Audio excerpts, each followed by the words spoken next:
பெண்மையை அறிந்து கொள். நம்ம இதுக்கு முந்தின எபிசோடில் என்ன மாதிரியான சேலஞ்சஸ் நமக்கு வரும், என்ன மாதிரியான ஃபேஸஸ் இருக்குது நம்மளுடைய மென்ஸ்ட்ரல் சைக்கிளில் அப்படிங்கிறத பார்த்தோம். அதை எப்படி நம்மளால் மேனேஜ் பண்ண முடியும் அப்படிங்கிறதுக்கான சில டிப்ஸை பற்றியும் பேசணும். இப்போது இந்த எபிசோடில் என்ன மாதிரியான சேலஞ்சஸ் நமக்கு உள்ளே வெளியும் ஏற்படும், அதை நம்ம எப்படி மேனேஜ் பண்ணி நம்மளுடைய இந்த இந்த பீரியடை வந்து ஒரு ஸ்மூத்தாக நம்மளால் கடந்து போகிறதுக்கான டிப்ஸை பற்றி தான் பார்க்க போகிறோம். நம்ம பாடியில் ஏகப்பட்ட சேஞ்சஸ் ஆகும்போது என்ன மாதிரியான நியூட்ரிஷியஸ் ஃபுட்டு சாப்பிட்டா நிறைய வலி, வேதனை, மன அழுத்தம்லாம் இருக்குது. Listen to your body.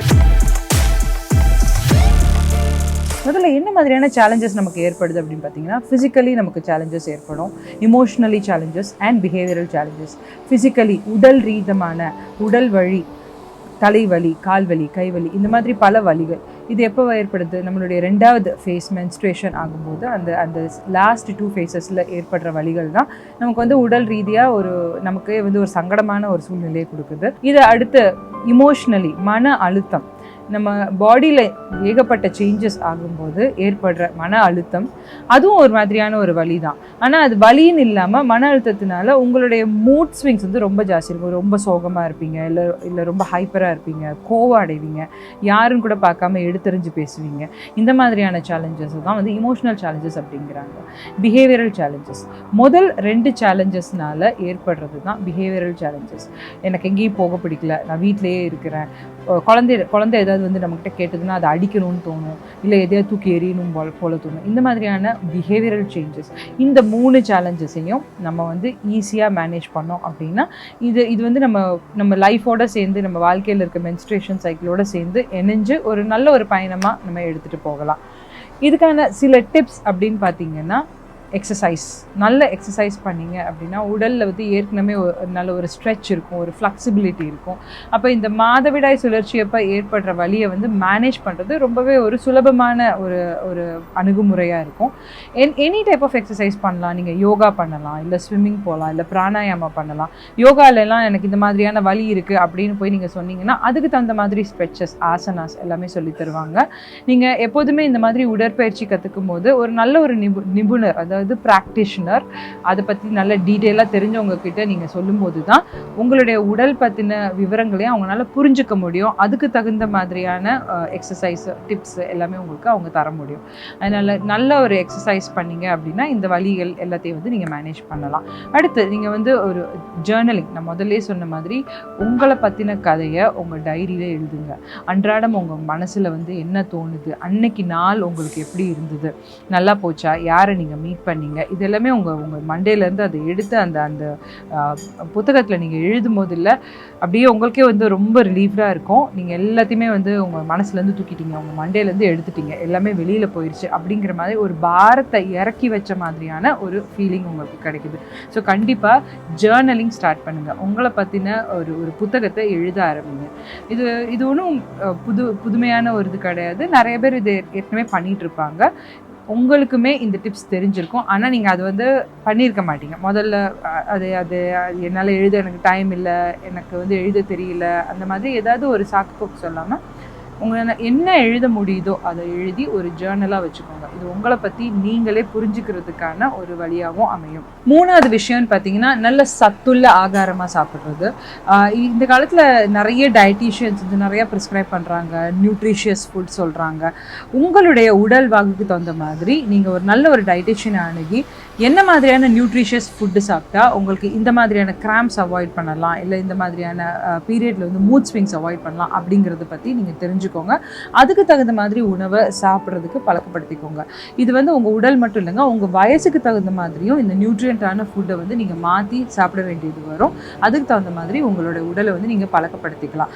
இந்த நியூட்ரியன்ஸில் உங்களோட மூட் பூஸ்டர், மூட் என்ஹான்சர்ஸும் நீங்கள் வந்து அப்லிஃப்ட் பண்ணுற மாதிரியான உணவுகளையும் சேர்த்துக்கலாம். சாக்லேட்ஸ், ஆரஞ்சு, இதெல்லாம் வந்து உங்களுக்கு டக்குன்னு ஒரு ஸ்பைக் தரும், ஒரு ஷிஃப்ட் தரும், நமக்கே தெரியாமல் ஒரு மனசில் வந்து ஒரு மகிழ்ச்சியை ஏற்படுத்தும்.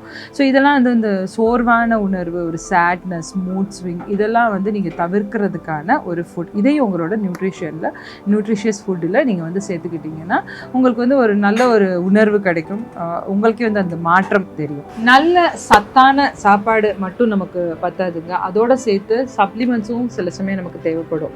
நமக்கு அது தெரியாது, நம்ம உடம்புக்கு இந்த மாதிரி சப்ளிமெண்ட்ஸ் வேணும். அதனால எப்போவுமே ஒரு மருத்துவரை அணுகி உங்களுடைய உடல் பற்றின ஒரு முழுமையான ரிசர்ச் பண்ணி என்ன டெஃபிஷியன்சி இருக்குதோ அவங்க ப்ரிஸ்கிரைப் பண்ணுற சப்ளிமெண்ட்ரியை வாங்கி சாப்பிட நீங்கள் வந்து கற்றுக்கணும்.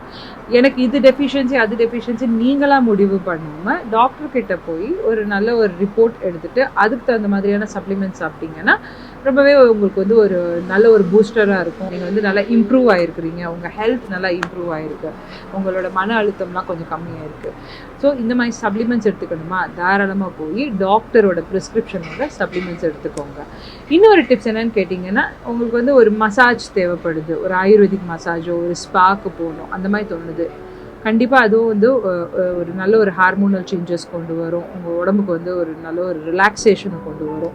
எக்ஸசைஸ் போலவே இந்த மசாஜிங்கும் வந்து உங்கள் பல வகையில் உங்களோட மூட் ஸ்விங்ஸ், உங்கள் இமோஷனல் பேலன்சஸை திரும்ப கொண்டு வரதுக்கு ஹெல்ப் பண்ணும். ஓகே, அடுத்த டிப்ஸ்ன்னு பார்த்தீங்கன்னா ஷோயிங் கிராட்டிடியூட். உங்கள் லைஃப்பில் உங்களுக்கு நடந்த நல்ல விஷயங்களை நினச்சி பாருங்கள், உங்களுக்கு நல்லது செஞ்சவங்களுக்கு நன்றி சொல்கிற மாதிரியான ஒரு மனப்பான்மையில் இருங்க. நல்லதை நினைக்கும் போது இந்த மன அழுத்தம் வந்து கொஞ்சம் கொஞ்சமாக வந்து கீழே போகுது, உங்களுடைய சோகங்கள்லாம் போகுது. எப்போதுமே கஷ்ட காலத்தில் நல்ல காலத்தை பற்றி நினைக்கும் போது நம்மளுடைய கஷ்ட காலம் வந்து ஓரளவுக்கு கொஞ்சம் தள்ளி வச்சு பார்க்குற மாதிரி இருக்கும். So learn to show your gratitude. லாஸ்ட்டாக செல்ஃப் லவ் இருந்தால் மட்டும்தான் நீங்கள் உங்களை காப்பாற்ற முடியும். எனக்கு இந்த மாதிரி இருக்குது, நான் இவ்வளோ லோவாக இருக்கிறேன், என்னால் இது செய்ய முடியல இந்த பீரியடில், இப்படிலாம் நினைக்கும் போது நீங்களே உங்கள் மேலே ஒரு கம்பேஷனேட்டட் லவ்வை கொண்டு வர ட்ரை பண்ணுங்கள். என்னால் ஏன் செய்ய முடியல, இந்த மாதிரி சமயத்தில் என்ன மாதிரியான வேதனைகளை நான் வந்து க்ராஸ் பண்ணுறேன், இதை நான் எப்படி ஓவர் கம் பண்ணணும் அப்படின்னு நீங்கள் வந்து உங்கள் மேலேயே ஒரு கருணை உள்ளத்தோடு பார்க்க ஆரம்பிச்சிங்க அப்படின்னா அந்த எரிச்சல், படபடப்பு, சோகம் இதெல்லாம் வரவே வராது. அதே மாதிரி அந்த நிலைமையில் உங்களுக்கு என்ன செய்ய தோணுதோ அதை செய்யுங்க. உங்களுக்கு யார்ட்டுமே பேச பிடிக்கல, நீங்கள் தனிமையாக போய் உட்காந்து மெடிடேஷனோ இல்லை ஒரு கோயிலுக்கு போகலாம், இல்லை ஒரு ப்ரேயர் பண்ணலாம். இந்த மாதிரியான வேறு விதமான இதெல்லாம் நீங்கள் வந்து just to divert your self, அது மாதிரியான வேலையெல்லாம் நீங்கள் செய்யலாம். இல்லை எனக்கு நிறைய சாப்பிட பிடிக்குது, so listen to your body. அந்த பீரியடில் உங்கள் உடம்பு உங்கள்கிட்ட என்ன கேட்குதோ அதை செய்ய கற்றுக்கோங்க. அப்போ தான் வந்து உடம்பும் உங்கள் மனசும் வந்து ஒன்றா சேர்ந்து பயணிக்க முடியும்.